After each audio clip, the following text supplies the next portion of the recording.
I remember the management coming down, sitting me down and go, "What is wrong with you?" And like intervention time. And I was just like, there's a lot of things wrong with me. Actually, what happened like years ago when I did Boxcar Racer, after 10 years of playing guitar, I broke a disc in my back and ruined another one. And the disc actually broke and tangled up in the largest nerve in my body called the sciatic. So it's sawing in half like the biggest nerve in my body, and it was the most pain you could ever imagine. And they put me on all these crazy drugs to try and manage the pain, but it didn't work. So I had to elect to get the surgery. Couldn't walk for a week. I was on a cane, and it took another year to have the nerves heal. And so I'm still on the medications.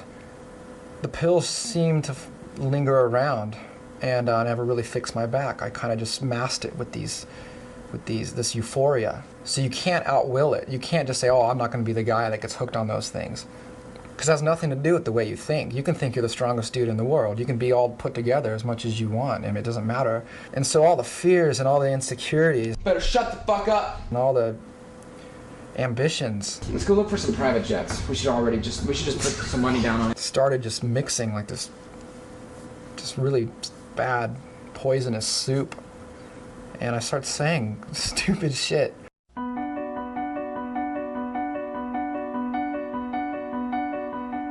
What? What'd you hear about? Well, I read some cool articles. What do you mean? Talk to me. Fucked up, bro. Fuck, I'm so bummed. That's part one. At least there's part 2 coming out. Yeah, that, hopefully. I've been on the phone all day dealing with it. I have nothing else to say. Everyone knows to say, but... I have nothing else. I'm fucking an asshole. I'm a fucking egotistical asshole. Now you are. No. A little bit. A little bit. But I said it to 2 people. The fact two is, people. this is the fact. 2 people. I said it was the second coming of Christ. Yeah. They just happened to be writers. It happened to be They just happened to report it for MTV. On you. So they don't hear that and go, "Oh man, this is good." This guy's great. Yeah, we want to work with you. Bottom line is that I didn't say that shit that way, and I knew exactly what I was saying when I said it. But it and I just knew sucks exactly because what it's one thing when somebody's listening to you talk, being inspirational, excited, and you see, you go, "Oh shit, dude, that's funny and rad." That shit doesn't but it's another thing when you're like, wow. Well, you read that and you're like, wow, this guy's fucking kind of out there, man. This guy's crazy. Everyone just flipping right now? They think it's pretty crazy. The first thing your sister said, "Second coming of Christ," huh? Fuck! I was like, I'm such an asshole. dude, this is... I don't really think it is the second coming of Christ. I really think that would be bigger than this. This is... That's the thing. I really think if God came back right now, it would be bigger than this record. This is the deal, man. I really don't think that. Ladies, it's right now. Second coming of Gandhi, maybe. It's said, it's done, we move on from here, that's it. I can't move on, I'm a fucking dork. We don't, like, if people keep on saying it, go, Yeah, it's a joke. It's a joke. No. Like I didn't spend 10 years talking about fucking dogs. Hey guys, welcome to my channel. My name's Kane, where we look at all things to the stars related and UAP disclosure related. On today's episode, I wanted to do a quick review of the book Trinity by Tom Delonge and AJ Hartley.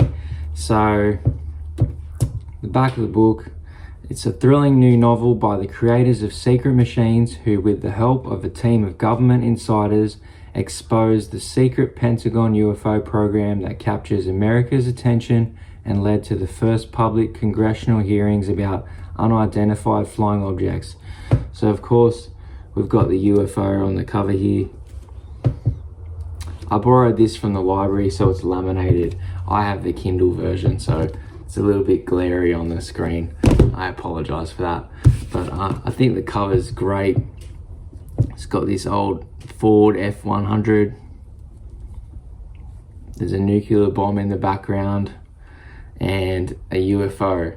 And so basically the story follows Van Lopez and his brother Andy, and they end up in a car race with this criminal gang, and they're racing in the middle of a nuclear bomb test, and the nuclear bomb happens to bring down a UFO that's cloaked, and they end up with a piece of the craft in the back of their truck. And what follows is this Russian agent goes on to murder most of their friends in the pursuit of getting his hands on this technology. And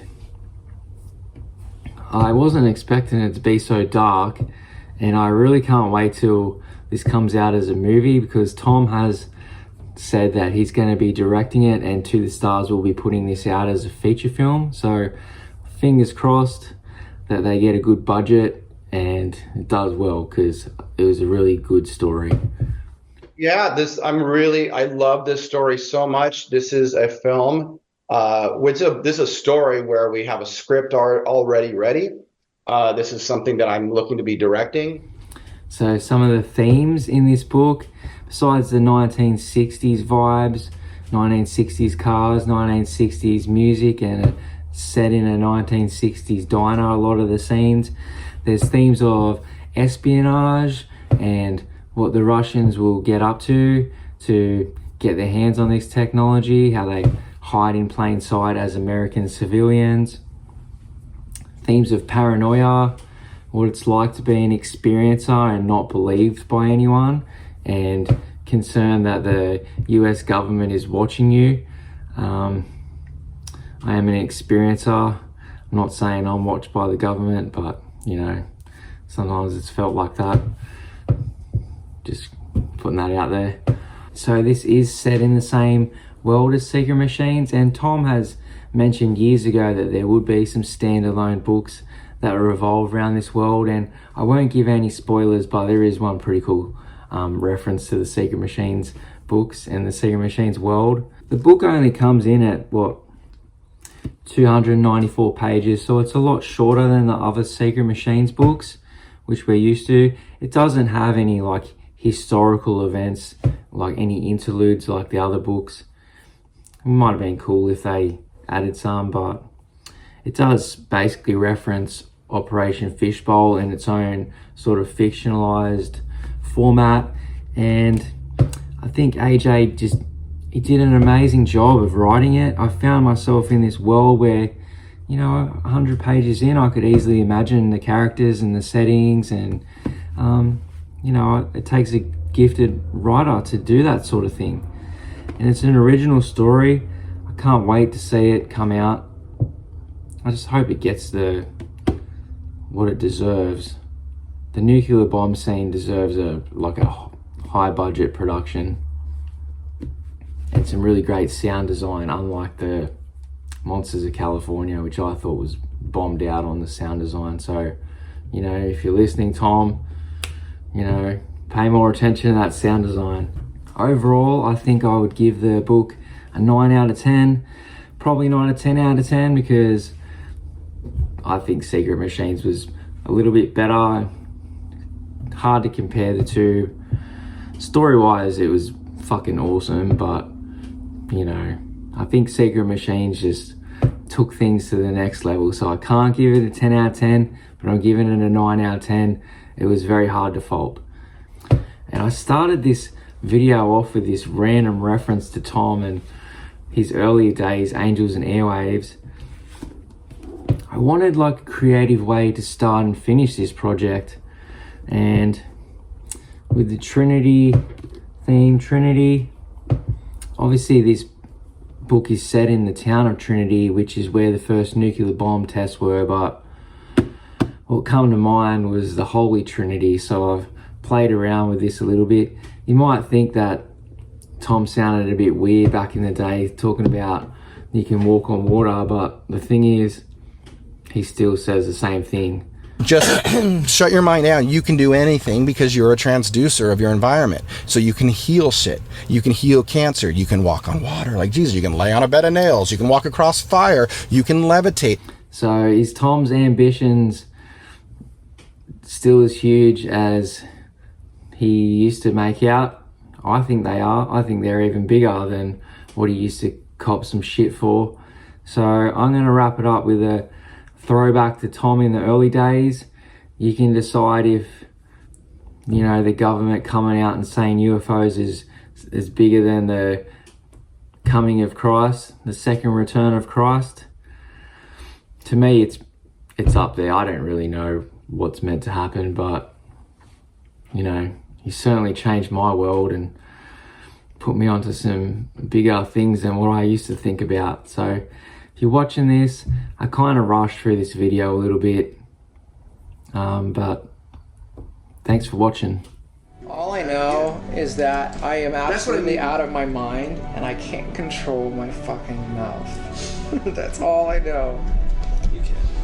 There's gotta be a way for me to fix all this shit somehow. I think just time, dude. Just don't keep on doing Dude, it. I think everyone's in agreement that as long as we don't continue. I can't believe that article came out like that.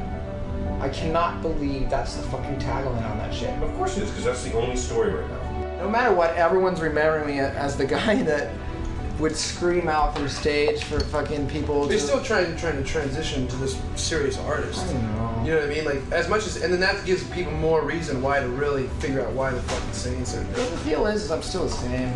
Yeah. Because I gotta go out there and go, of course this is the second coming of Christ. Yeah. What the fuck, you guys are fools if you thought this was true. And just go, fuck you guys, that was funny, right? Really? Funny, F-U-N-N-Y. Click. Sorry, S-O-R-R-Y. And to think now, and here I am, I'm totally clear, you know, for the first time in years, completely sober, looking back, because I finally just said fuck it, and went through a week of the worst, like, detox shit where you twist and turn in a little room for days and days and days, not eating or sleeping, fevers. It was the earning like a real life back, and then looking back and saying, where was I? But yeah, if I had to do it again, I would have done it all exactly the same, but maybe sober.